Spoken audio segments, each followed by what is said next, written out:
मध्य प्रदेश अब milk capital बनेगा। Mohan cabinet में राज्य को मिल्क कैपिटल बनाने का विजन पेश किया गया। साथ ही पशुपालकों की सुविधाओं के लिए गोरस मोबाइल ऐप भी लॉन्च किया गया है। वहीं प्रदेश में समान नागरिक संहिता यानी कि यूसीसी लागू करने की दिशा में सरकार ने बड़ा कदम उठाया। क्या है कैबिनेट के बड़े फैसले, देखिए इस रिपोर्ट में। मोहन कैबिनेट के बड़े फैसले। प्रदेश में यूसीसी लागू करने की प्रक्रिया शुरू। उड़द मूंग खरीदी के लिए पंजीयन शुरू। एमपी बनेगा मिल्क कैपिटल। पशुपालकों के लिए गोरस ऐप लॉन्च। मुख्यमंत्री डॉक्टर मोहन यादव की अध्यक्षता में हुई कैबिनेट बैठक में कई बड़े और अहम फैसलों पर मुहर लगी है। मध्य प्रदेश सरकार अब समान नागरिक संहिता लागू करने की दिशा में तेजी से आगे बढ़ रही है। सूक्ष्म, लघु और मध्यम उद्यम मंत्री चैतन्य कुमार कश्यप ने कैबिनेट की जानकारी देते हुए बताया कि यूसीसी को लेकर जनता से सुझाव लिए जा रहे हैं और प्रक्रिया 30 जुलाई तक पूरी कर ली जाएगी। वहीं प्रधानमंत्री नरेंद्र मोदी के नेतृत्व में केंद्र सरकार के 12 वर्ष पूरे होने के अवसर पर 5 जून से प्रदेश भर में विशेष कार्यक्रमों की श्रृंखला भी शुरू की जाएगी, जिसमें सरकार और संगठन मिलकर भाग लेंगे। कुछ महत्वपूर्ण जानकारियां उपलब्ध करवाई गई।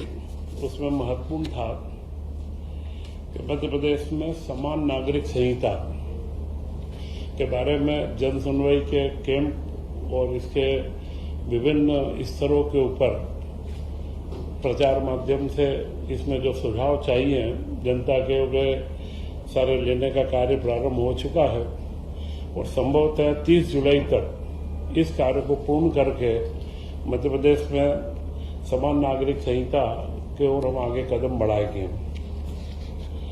इसी के साथ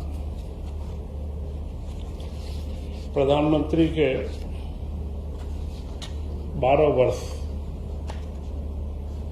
वर्ष एक अपने आप में महत्वपूर्ण स्थान है, क्योंकि चुने हुए प्रधानमंत्री की 3 बार की लगातार सरकार बनाकर के प्रधानमंत्री काल में रहना, यह देश के अंदर गैर कांग्रेसी पहले प्रधानमंत्री नरेंद्र मोदी जी हुए हैं और उनके कार्यकाल में देश ने नई ऊंचाइयों को प्राप्त करा है। और उसी के साथ में जो गरीब कल्याण सबसे बड़ा मुद्दा होता है, उसमें गरीबी रेखा के स्तर में भारी गिरावट भारत के अंदर आई है। विकास के कई मॉडल, विकास के गाथा, भारत की गौरव गाथा, भारत का राजनीतिक प्रभाव बढ़ना, ये सारी बातें अलग है, परंतु जो गरीब कल्याण, आम जन हिताय के जितने कार्य इस 12 साल के अंदर प्रधानमंत्री ने करे हैं, मेरे ख्याल से पिछले 75 सालों के अंदर देश में नहीं हो पाए हैं। ऐसे कई इसमें कार्यक्रम हैं जो अगले समय में 5 तारीख से लेकर के 21 तारीख तक हम लोग भारतीय जनता पार्टी व सरकार के माध्यम से भी कई संकल्पों के साथ में सेवा अभियानों को हम एक गति देंगे, जिससे आम जन को लाभ भी मिले और नरेंद्र मोदी सरकार की उपलब्धियां भी मालूम पड़े।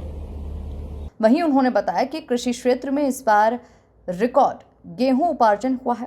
सरकार का लक्ष्य 100 लाख मीट्रिक टन गेहूं खरीदने का था, लेकिन इसके मुकाबले करीब 4 लाख मीट्रिक टन अधिक गेहूं खरीदा गया है।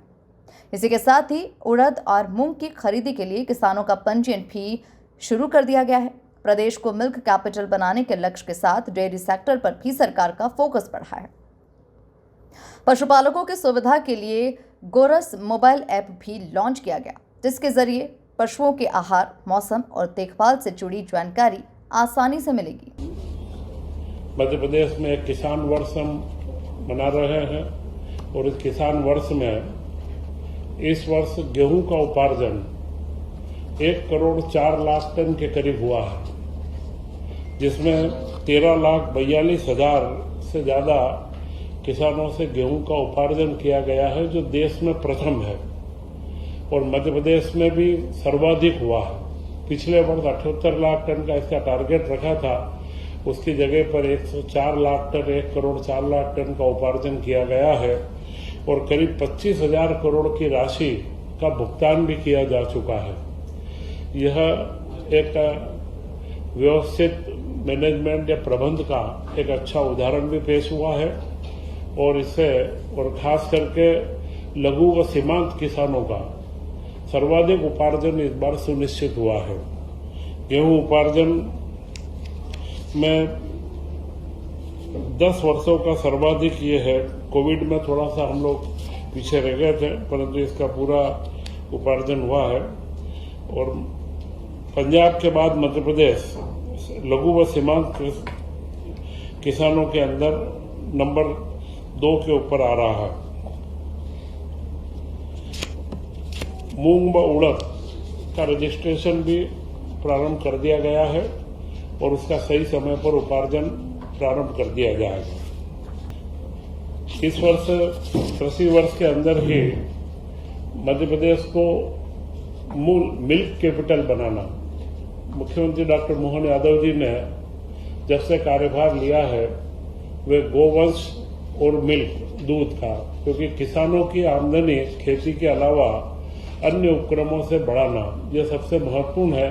और मिल्क कैपिटल बढ़ाने में बड़ी अच्छी उपलब्धि हुई है, जहां पर 9-9.5 लाख लीटर प्रतिदिन किलोग्राम दूध प्रतिदिन का औसत था, अभी वह 11 लाख किलोग्राम से ज्यादा हो चुका है। तो करीब 10% की वृद्धि दूध के कलेक्शन के अंदर सहकारिता के माध्यम से हुई है। और मुझे लगता है कि यह जो मिल्क कैपिटल बनाने का जो एक संकल्प मुख्यमंत्री जी ने लिया है, उसकी ओर एक बड़ा महत्वपूर्ण कदम है और लगातार इसमें निरंतर वृद्धि होगी और किसानों को खेती के साथ में अन्य आमदनी के जरिए भी उनके बढ़ते जाएंगे। जल गंगा संवर्धन अभियान, जिसमें 2 लाख से ज्यादा संरचनाओं के अंदर कार्य हुआ है और करीब 6,330 करोड़ रुपए की राशि इसके अंदर खर्च की गई है। और यह जल गंगा संवर्धन में देश के अंदर मध्य प्रदेश का प्रथम स्थान है। एक महत्वपूर्ण मोबाइल ऐप को चालू किया गया है, गोरस मोबाइल ऐप, जिसमें पशुओं के आहार के संबंध में कोई भी जानकारी अगर चाहिए कि पशुओं का आहार कौन से समय पर कौन सा दिया जाए, तो इस मोबाइल ऐप के माध्यम से कोई भी पशुपालक अपने पशुओं के स्वास्थ्य के लिए व दूध की उत्पादन बढ़ाने के लिए इस ऐप के माध्यम से जानकारी ले सकता है।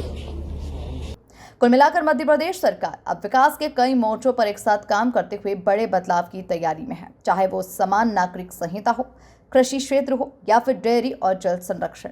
Bureau report, MP news Bhopal.